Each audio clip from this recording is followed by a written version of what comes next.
Okay. Okay. Blue is the warmest color and Call Me By Your Name. Pretentious titles, but actually great movies. Just like this channel, minus the great. This too is one of the movies I've watched this past few months and I can't stop comparing it somehow. And I'm like, what if I actually compare these two, given the similarities they have, and show them who is the better one? I know that judging movies is toxic and awful, but come on, we've been doing it since the beginning of time.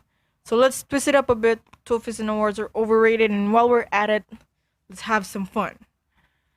There are some pointers I would love to prove to you that this comparison can be valid, and A, they are both coming of age films that tackle sexuality. B, it's a story about love. C, the protagonists are teenagers and their lovers are adults. D, their first makeout session is lying on the grass. And E, they love to dance. Because one true thing I know of coming of age films is that there will always be dances. So let's start. My first impression about the direction of Abdelatif Keshish is his attention to details. Like a small pan of the camera can capture a moment, or such a sign of the blue color could signify the end or start of something. I realized that when the characters encounter a blue of any kind, or a blue of someone, like a door, something is about to change or happen to these characters. I was intimidated by his extreme use of close-ups, but I think it helps build up the atmosphere and, of course, intimacy.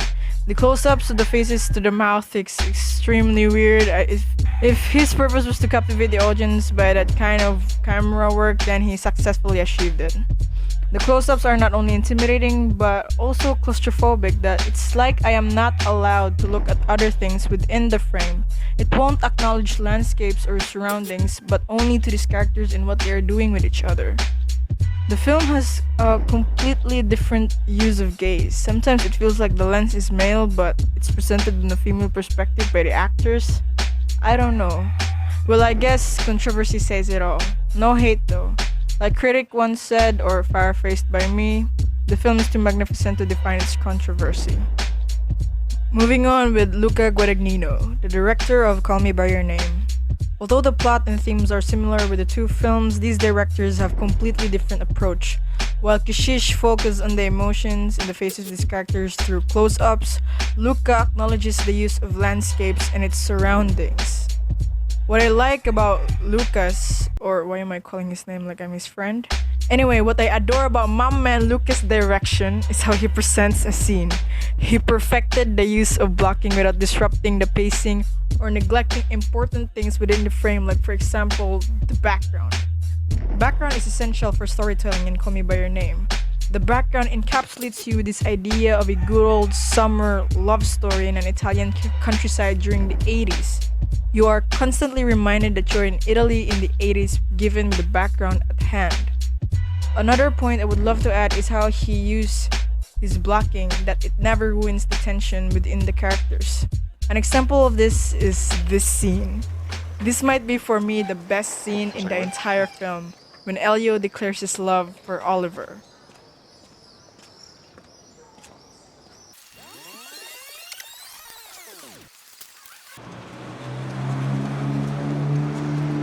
Not bad, huh? Not bad at all.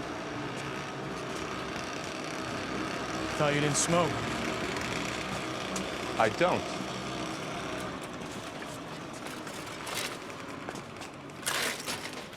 So World War II, huh? Oh, no, this is World War I. You have to be at least 80 years old to have known any of them. I never even heard of the Battle of Piave. Battle of Piave was one of the most lethal battles in World War I. 170,000 people died. Is there anything you don't know? I know nothing, Oliver.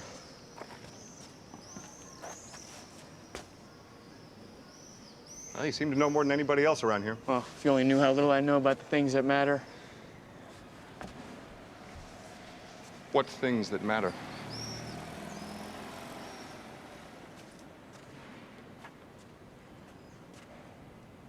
You know what things.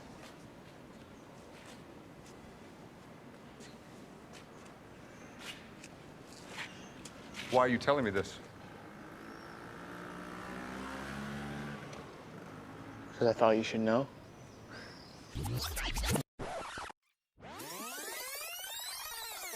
You saying what I think you're saying?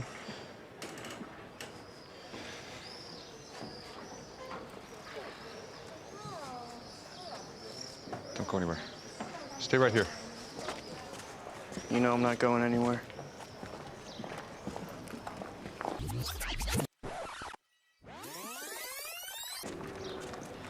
They mixed up all of my pages. They're gonna have to retype this whole thing. I'm not gonna have anything to work on this afternoon. This is gonna set me back a whole day. Damn it. Shouldn't have said anything. Just pretend you never did. Or does that mean we're on speaking terms, but not really?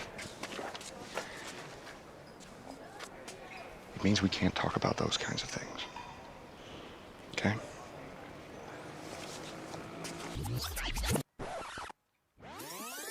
This one shot, one take, or possibly multiple takes, is a freaking masterpiece.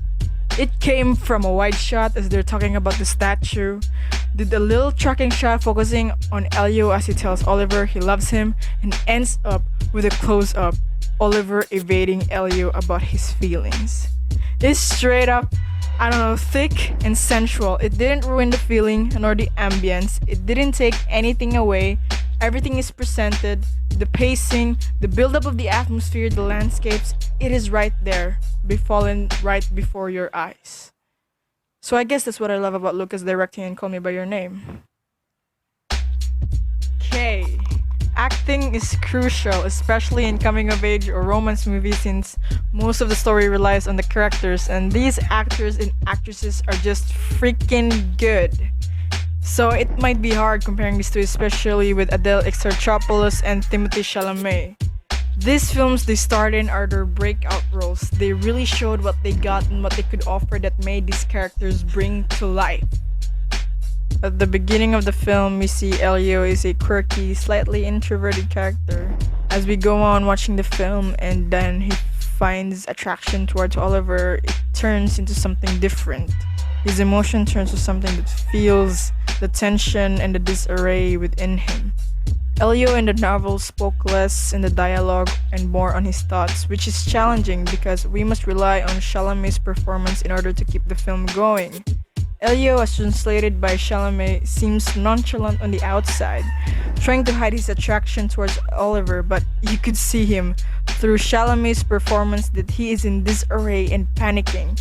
You could glimpse it through his smiles, his eyes, his little moves, those quirky runs, that lip touch and that touch in the jaw. These little details feel so real. It makes you cheerful and sad at the same time. I think that would make Elio as an endearing character, and of course, we join Elio with his heartbreak.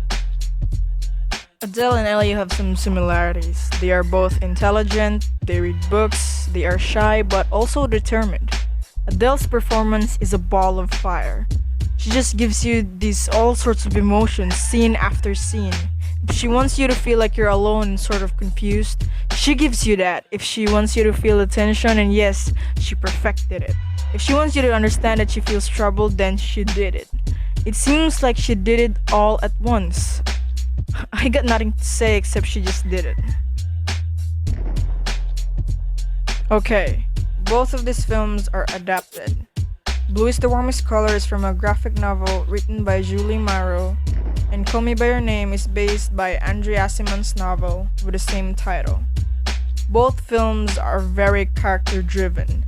The novels they are based on, it is through their thoughts. There is very much less dialogue. The story of Blue is the Warmest Color relies on Clementine's diary she gave to Emma after she died. Yes, she died in the graphic novel, and Elio in the book has very long thoughts, like sometimes it would take up 10 pages just to talk about how hot Oliver can be to Elio. These novels are nuts, and the adapted films have no voiceovers to let us understand what they're doing. We are just waiting and analyzing their actions and decisions and let it unfold. Blue added so much in the film. They didn't let Clementine die, now Adele in the movie, which is a good thing. Both novel and film have the same theme, are focused on confusions of sexuality, experience of a first love. But the themes that separates them is grief and the loss of that first love. In the novel, Clementine died, but through her death, Emma learned to love unconditionally. In the film, Emma and Adele broke up, but through it, Adele learned to live without feeling alone. Adele is clearly very innocent and so young. She is just so confused. Somehow Emma brought her the light, and then somehow Emma also turned off the light. And somehow it was all entirely her fault. The saddest thing to me was that she did it all on her own. At least Elio had some guidance with his father, but to Adele she had none. Emma though, I like her a lot in the novel because I think she has more depth than Emma in the movie. To me, Emma in the movie feels one-sided, unlike Emma in the novel. She is not perfect. She has her safe zones. She is also afraid and confused. Clementine and Emma's outlook are very different, yet it interlaced with each other. Call Me By Your Name, on the other hand, added less in the film. There is a whole chapter in the book, the San Clemente Syndrome. A very big part of the book was stripped away in the whole movie. This scene was supposed to be the San Clemente Syndrome, but they stripped away Rome and the bookshop and the poet's explanation. Such a big move by Ivory and Guadagnino, because there are very good parts in the chapter that are as equally interesting as the rest of it. As for the aesthetics, like the painting or statues, I think Call Me By Your Name did it better than Blue.